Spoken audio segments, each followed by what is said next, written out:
What up, YouTube? Let's here. Thanks again for visiting the channel. As always, I appreciate it. Real quick, if it's your first time visiting the channel, I appreciate you watching. If you enjoy what you see, do me a favor, just hit that thumbs up for the algorithm, and subscribe to the channel if you'd be so kind. I'd really appreciate that. We're doing a quick review of the Civivi Backlash today, so let's do it up. Do some quick size comparisons. Compared to the Rat Model 1, the Rat 1 is a little bit bigger than the Backlash. And compared to the Rat Model 2, the Model 2 is going to be quite a bit smaller than the Civivi Backlash. The DEMKO knives, AD20S is going to be about half an inch longer than the Backlash, and the 20.5 is going to be just a little bit shorter than the Backlash. And SPYDERCO knives, the paired military 2 is, I think, a little bit longer than the Backlash, and the pair 3 is obviously going to be a little bit shorter than the Backlash. Carry profile, the SPYDERCO PM2, I think the handles are about, they're about the same size, same length rather, and the pair 3 is a little bit shorter, obviously. Thickness compared to the pair 3, the Backlash is just a little bit thicker, and as far as height goes, the Backlash is nowhere near as tall as the pair 3. Blade stock thickness on this guy. See if this guy's zeroed out. Good. So for the Backlash, we're looking at 117 thousandths. So it's pretty good in the pocket. Nice, very carryable size. Blade steel on this guy is 9CR18 MOV, which, as just about everybody in the knife community knows, isn't exactly the best knife steel in the world, but it's not the worst either. I think it's pretty good steel for this knife. It keeps the knife affordable. It's definitely sharpenable. It doesn't hold an edge for the longest time, but like I said, it's easy to sharpen, and it's a pretty decent steel. It'll hold an edge for a little while. You've got a drop point blade here with a hollow grind, and you've got a flat that carries out about 55-60% or 55-60% of the length of the blade. And you've got a swedge here that carries out to about 90% the length of the blade. I got a nice little forward finger choil here. This guy is running on bearings.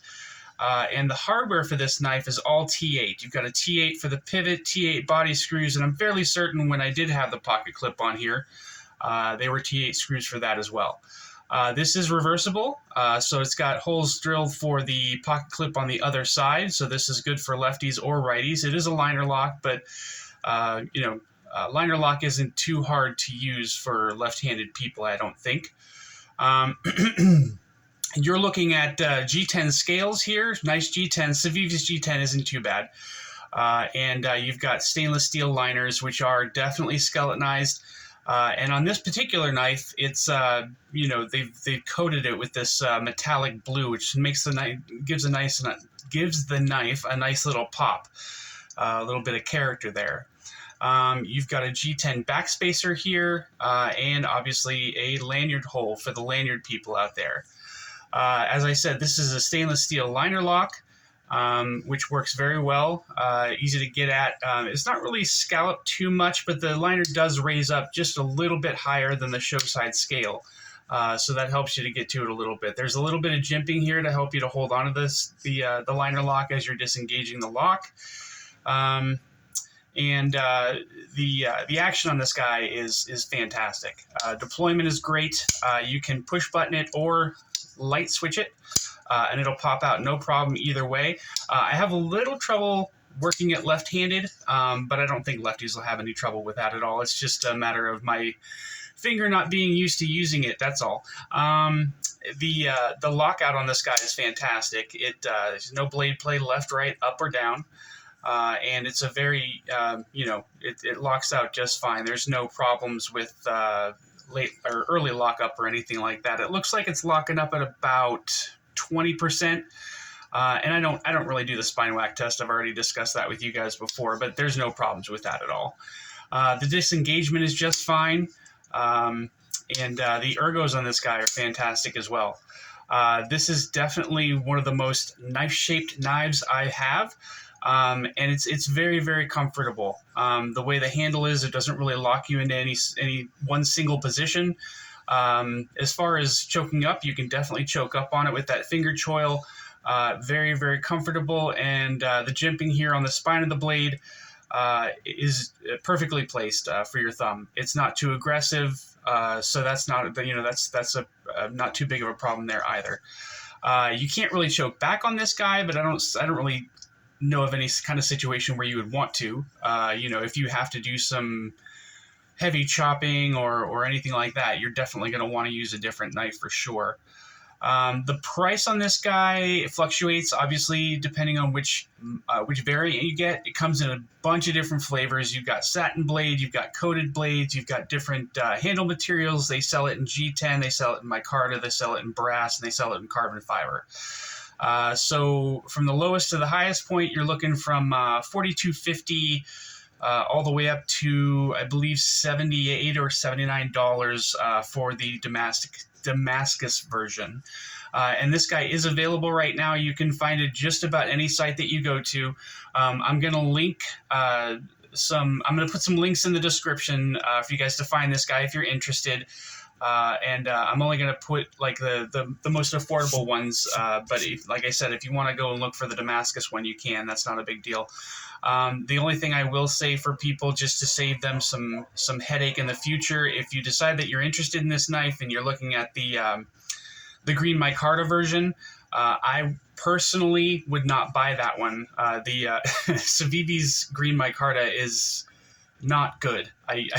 That's all I'm gonna say. It looks awful. It's really fuzzy, and it kind of looks like they just found some extra G10 on the floor of their shop and decided to use that to make the Backlash with.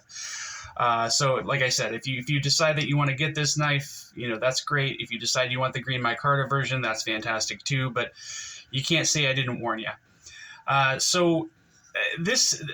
The reason I wanted to do the review on this knife is because this is between this and the Civivi Praxis are two of the most recommendable budget folding knives that I can think of.